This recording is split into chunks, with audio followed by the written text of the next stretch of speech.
कभी आपने सोच के देखा है कि हम लोग कोई भी काम करते हैं तो हमें किसी काम में काफी ज्यादा मजा आता है और किसी काम में काफी ज्यादा हम लोगों को बोर लगता है। किसी को अपने गर्लफ्रेंड से बात करने में काफी ज्यादा मजा आता है और किसी को शायद पढ़ाई में। पर ऐसा होता क्यों है हमारे साथ कि हमारा दिमाग किसी चीज के लिए काफी ज्यादा एक्साइटेड रहता है और किसी के लिए काफी ज्यादा लो। अगर हम इसकी एक्चुअल रीजन को देखें तो हमारे दिमाग में जो प्रेजेंट एक केमिकल सब्सटेंस है जिसका नाम है डोपामिन, वो सब इसी के कारण होता है। क्योंकि हमारे दिमाग में कई सारे न्यूरोट्रांसमीटर्स होते हैं जिनका काम अलग अलग होता है। जैसे कि हमारे बॉडी में हमें कहाँ चोट लगी है उसे हमारा बॉडी ट्रांसमिट करता है न्यूरोट्रांसमीटर्स के थ्रू, फिर हमारे वो ब्रेन में जाता है। लेकिन मैं इस वीडियो में केवल डोपामिन के बारे में ही बात करूंगा। हमारा दिमाग कई सारी चीजों को ऑब्जर्व करता है और सिचुएशन के हिसाब से रिएक्ट करता है। इसको मैं आपको एक एग्जांपल से समझाता हूँ कि एक एवरेज कॉलेज स्टूडेंट अपने पूरे सेमेस्टर में काफी कम पढ़ाई करता है, लेकिन जैसे ही उसका एग्जाम का डेट निकलता है वो पढ़ाई के लिए जोरों शोरों से जुट जाता है और उस समय उसका कंसंट्रेशन लेवल भी काफी ज्यादा हाई रहता है क्योंकि उसके माइंड में काफी ज्यादा डोपामिन रिलीज होने लगता है। इसके पीछे रीजन है एग्जाम का डेट शीट, जिससे उसको पढ़ने में काफी ज्यादा मन लगने लगा। डोपामिन के कारण हमारा माइंड काफी ज्यादा इन्फ्लुएंस करता है किसी को कोई भी चीज करवाने के लिए। आपने इंस्टाग्राम, यूट्यूब या फिर और भी सोशल मीडिया साइट्स पर काफी सारे एड्स देखे होंगे कि कुछ दिन काम कीजिए और लाखों रुपया कमाइए, जो कि हमारे माइंड में तुरंत क्लिक करता है। इसके बाद हमारे ब्रेन में डोपामिन भी रिलीज होने लगता है, जिससे हम सोचते हैं कि हम भी पैसे कमा सकते हैं।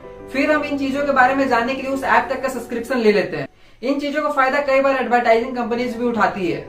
डोपामिन के बारे में जानने के लिए एक बार दो साइंटिस्ट जेम्स ऑल्ट्स और पीटर मिलर ने 1954 में चूहों के ऊपर एक एक्सपेरिमेंट किया, जिसमें उन्होंने चूहों के दिमाग में एक इलेक्ट्रोड लगा दिया और उसके सामने एक लीवर रख दिया। फिर उसने उस इलेक्ट्रोड पर minimum amount of current supply करने लगे जो कि चूहों के सर में लगा हुआ था, जिससे चूहों के दिमाग में काफी ज्यादा डोपामिन लेवल इंक्रीज होने लगता है।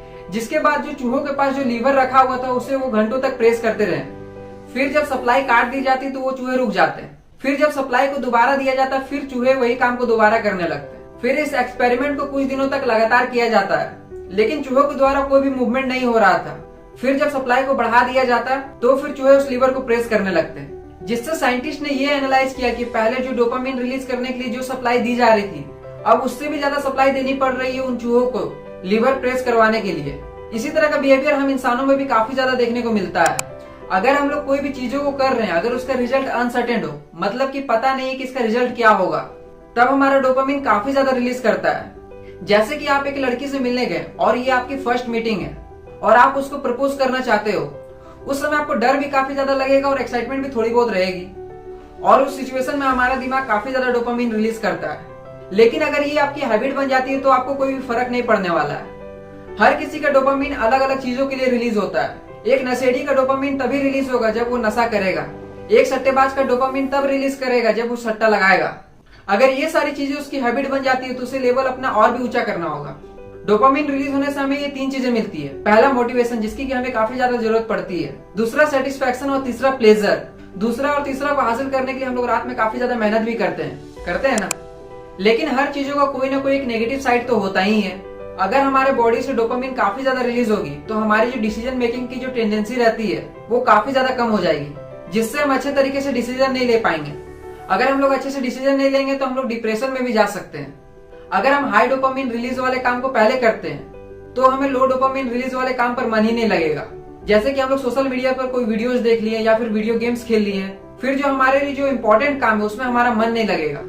जिसके लिए हम लोगों को अपना एक शेड्यूल बनाना चाहिए कि सुबह उठ करके हमें सबसे पहले लो डोपामिन वाले काम से स्टार्ट करना है और धीरे धीरे हाई डोपामिन वाले काम की तरफ बढ़ना है। चलिए मिलते हैं फिर किसी नए वीडियो में एक नए टॉपिक के साथ।